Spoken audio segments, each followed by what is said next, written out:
Good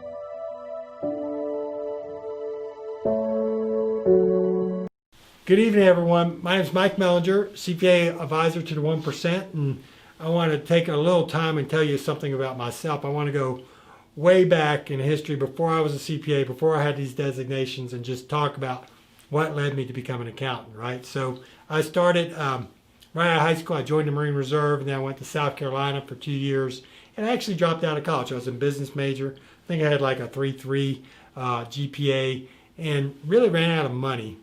However, fortunately for me, Desert Shield and Desert Storm broke out, and the Marine Corps activated me and sent me overseas. And when I was overseas, I had this really powerful experience because, originally before I joined the reserve, I was supposed to be an ROTC and an officer, but after doing the Marine Corps training, I was like, I'm not interested in spending 5 years in the Marines. And I was sent to a work detail because when I was in the Marine Corps, believe it or not, for those who know me, I was actually a helicopter mechanic.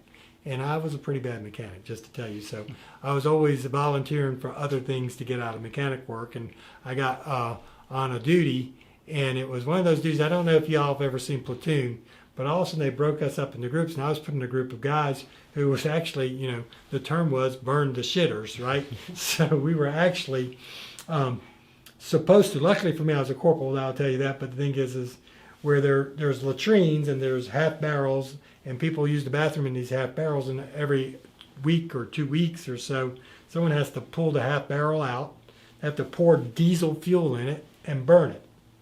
And as I was sitting there about to do this duty, it came to me that, God, I need to go get my degree, right?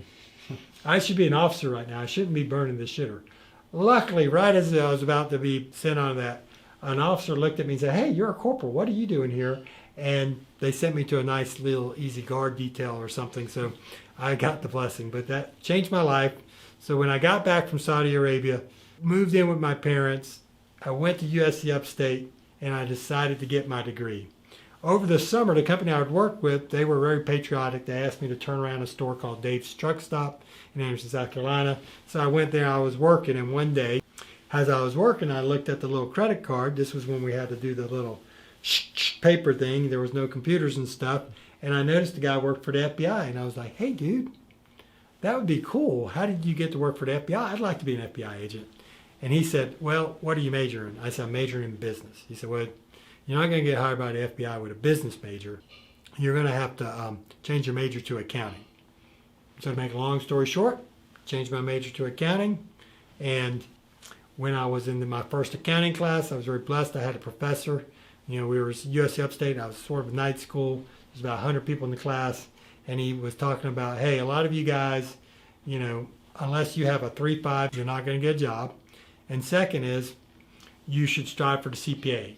And the reason he said strive for CPA, he says, once you pass the CPA exam, no one's going to care that you graduated from USC Upstate. It's the great equalizer. And sure enough, that was my goal. So by the time I graduated college, went to work for the Deloitte Touche, became a CPA, and when I applied for the FBI, by then I was too fat and out of shape to get in the FBI, so I didn't get a job, which was probably a blessing.